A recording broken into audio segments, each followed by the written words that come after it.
Winter of 1993. After my mom had my two sisters, Shirley and Keisha, she decided to have her tubes tied, clipped, and burned. And for anybody who knows what that means, it's like having a water hose and cutting one end of it, or tying one end so that nothing else can enter into it. It's the same way with the woman's fallopian tube. When you have it tied, clipped, or burned, it basically prevents semen from entering in to connect with the egg, which basically brings about a baby. But even after all this, my mother started to feel sick. She started to feel ill. So she was rushed to the hospital. To her surprise, and to my father's surprise, and even to my sister's surprise, the doctors told her that she was pregnant. She thought impossible. She said, how can this be? Like, it can't be real. But to add even more fire to the flame, the doctor said that there wasn't enough fluid around me to help me stay alive. And to add even more on top of that, I was growing in the wrong department.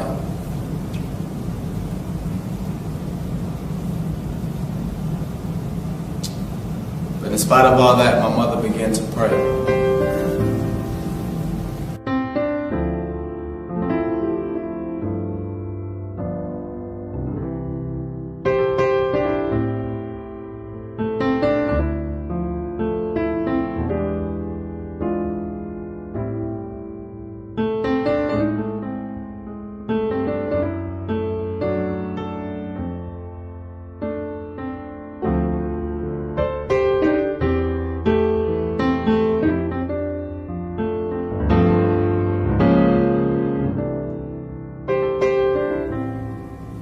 In spite of all the prayers my mother said, there was still a 10% chance of survival.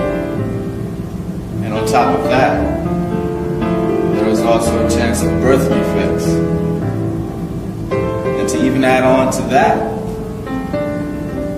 there was a chance that my mother could bleed to death.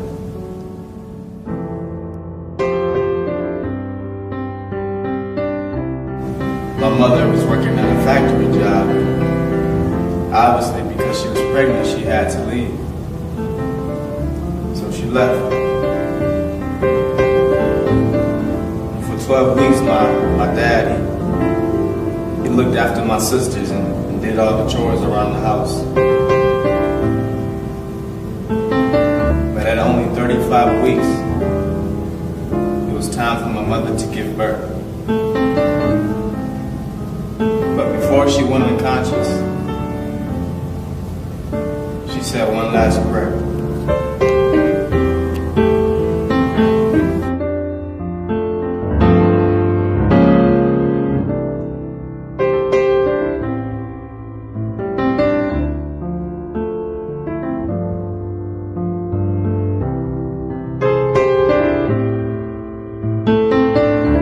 My name is Gerrail Jones, Timothy Jones' father, and he's a miracle child.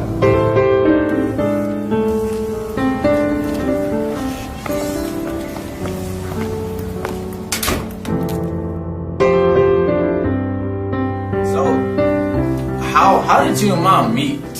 To begin with, you know, let's take it way back. Way back.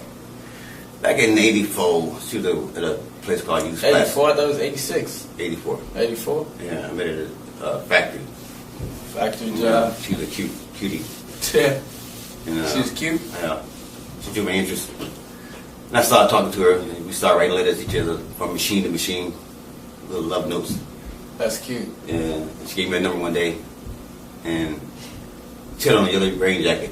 And I went home. She had a rain jacket on at work? No, she ready to punch out. She had a rain jacket on. So I went to the top, I got her number, and she gave it to me. And I went home. That's how you approached. She was like, let me get your number. I like your rain We jacket. talked from time to time in the shop with little notes and stuff. Then I got So some things built up. right to lead to the number. That's cool. She was a nice guy. I thought she was a nice lady. And she gave me a number, and I went home. I washed my clothes and lost it. I said, I lost your number. So that's too bad. You won't get it again. I said, please, please, pretty please. And she gave it to me. And I called from time to time while we were at home. And like we at work, and we talked. Yeah. And we talked for like, what, 8 months? No, 8 months. 2 months. Just on the phone? Yeah, y'all Back hung and out? forth. Yeah, back Went and to a couple forth. movies together? No, we didn't go to any movies. No. We talked at work, talked at home on the phone. We started dating, and I moved in with her. What was that like? Like, was she single already or what? She was single. When you wanted to date her? She was single? Yeah, So she wasn't dating nobody before No, you? no. I thought you She- told me she had a boyfriend. She dumped him a long time ago, So she dumped him. way before I came in the picture. I thought you said you made her dump him. No. You can tell me that story, I man. can't remember that story. You told me that story, I man. can't remember that story. No, like for real. No, I can't remember You that story. told me that. Oh yeah, she did. I can't. You're right. She did have a boyfriend. He had a white Z. And I had a What's LTD. his detail? A car? It's a car. Oh, okay. Yeah, like a Trans Am. Gotcha. Yeah, it was a white car. I used to go by the house from time to time with my German Shepherd named Brick. It was a boy dog named Brick. And anyway. Oh, when a girl dog named. But anyway, listen. I went. We were talking on the phone from time to time, and she had this boyfriend with this white car. And I went by the house one day. She said she would get rid of him. I went by the house one day, and I went home and called her. I said, I see his car still the right way. It's like a surprise. And the next day, she got rid of him. Wow. Then she came to church the next Sunday morning. I was in the pool. What church? Freshman Fountains. Freshman Homes? Or was it community? No, community on Dick Wells, yeah. Right. And I was playing the bongos, and my pastor, Bishop Wells, said, who you here to see? Brother Jones? Brother Jones, come down here. And that's when we started talking more, you know. As time progressed, we started talking more. She kept coming to church, and we kept talking, kept going to church, kept talking. Right. And then we started talking a lot more, and then we started doing more dating. We went to movies, we went to movies. Nice. And then we moved in. I moved in with her for 4 years. And for 4 years. And then the pastor saw her one day at church and say, you love him, don't you? She said, yeah, I do. She want to marry him, don't you? I said, yeah, I do. I didn't know they might help on to marry me. And then I think 2 months after that, we got married. Wow. Yeah. I wasn't even ready for marriage. So fast forward, you know, I don't know however long. She already had Keisha, right? She was Right. from a previous marriage. Right. And then, so, you know, you guys got together, and then you had Sharena, one of my other older sisters. Right. So, like, what do you think made Mama want to get her tubes tied after she had 2 girls already? Why do you think she did that? And it would come across my attention why she wanted. I guess she thought 2 kids was enough. Yeah. At that time. Right. She had 1 daughter already. Then we had another daughter. We had a daughter. And then I guess she said 2 was enough. Right. So she Had them tied. had them a Sharena. I delivered the Sharena, matter of fact. Huh? I delivered Sharena. Oh, you helped Sharena come out You're right. The doctor said put my hands right here. under her armpit? Yeah, my armpit. I knew what it was. Like chicken wings. And I picked her up, and then the late nurse came in and hold her arm, and he gave some scissors and said, cut right here. Cut right there, yeah. Yeah, Billy. Right here? Yeah, right there. Right here? Right there. Yeah, I was, cut it. I said, oh man, and he tied it up. So that was a crazy experience Yeah. right there. And I almost passed out. Really? Yeah. That's Then funny. he missed all that. That's funny. So fast forward now you found out that Mom was pregnant. What was running through your head? Oh. Like, 'cause she had her tubes tied, clipped, and burned. Well, But then, she was feeling sick. Went to the hospital. The doctor said, "Hey, you're pregnant." What ran through your mind? I was shocked. I said, wow. I said, man, how can she be pregnant? I mean, she had a tubes tied, clipped, and burned. All 3 tests, and she was pregnant nevertheless. Right. I said, wow, I got to go be the work of God. God must want to have this child for whatever reason. Yeah. And I think I was nervous, shocked, and scared.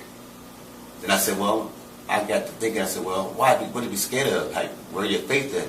If God had you, deliver. I mean, if God had you wanted to be here, then it's the work of God. So why be afraid and have less faith?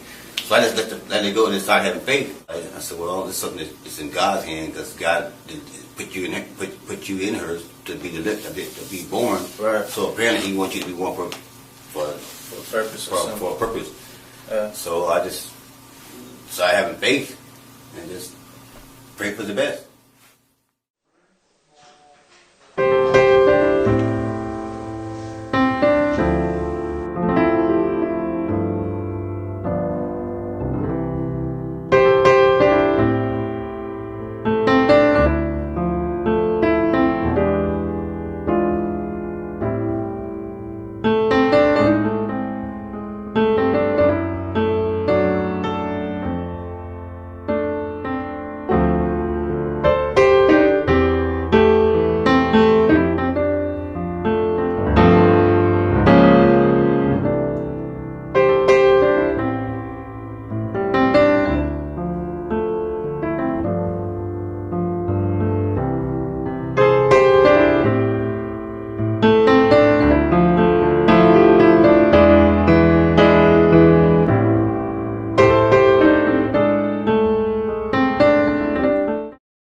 Some pictures when we traveled to New York to be on the Maury Povich show.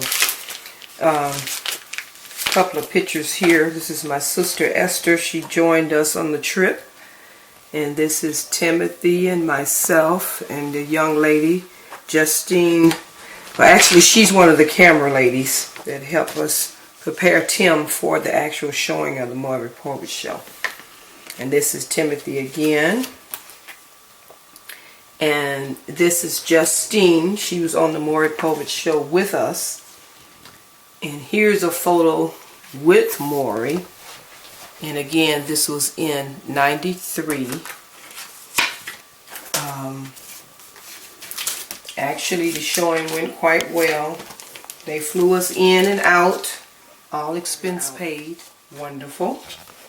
Also, I found a little picture here of Timothy when he was 6 years old. It's a nice picture.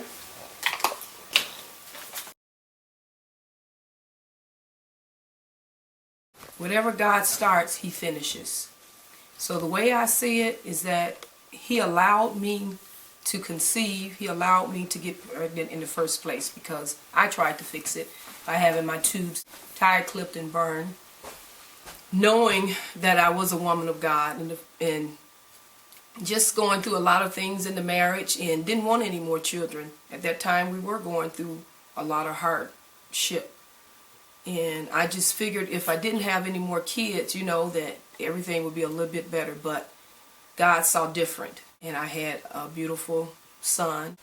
And me and him, our life was put at risk. 50-50 chance, either him or myself. But as you can see, I'm here today. And so is he. And just like to say, you have any more questions, you might have to call or you might have to come by. Because when I tell this story, it comes out different every time.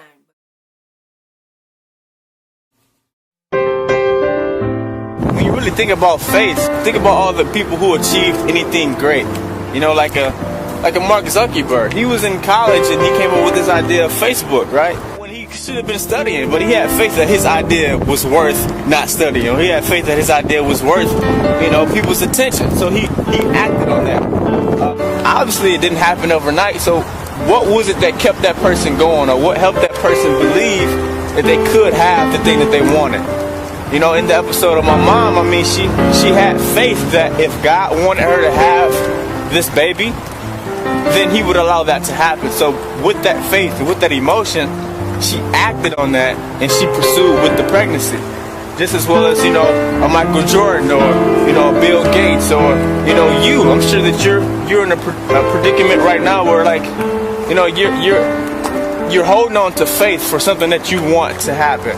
You know, maybe you're looking to graduate. Maybe you're looking to marry that person that you love. Maybe you're looking to leave town. Whatever your dream is, whatever your goal is, it takes faith to get you to the other side. Faith is that emotion that helps you push through. Faith is that emotion that helps you hang on. Faith is what basically takes you further than where you are today. So I just encourage you, you know, whoever you are, wherever you are, to hold on to faith, because anything is possible with faith. I truly believe that we all have the ability to create anything we want in life, but faith is the first tool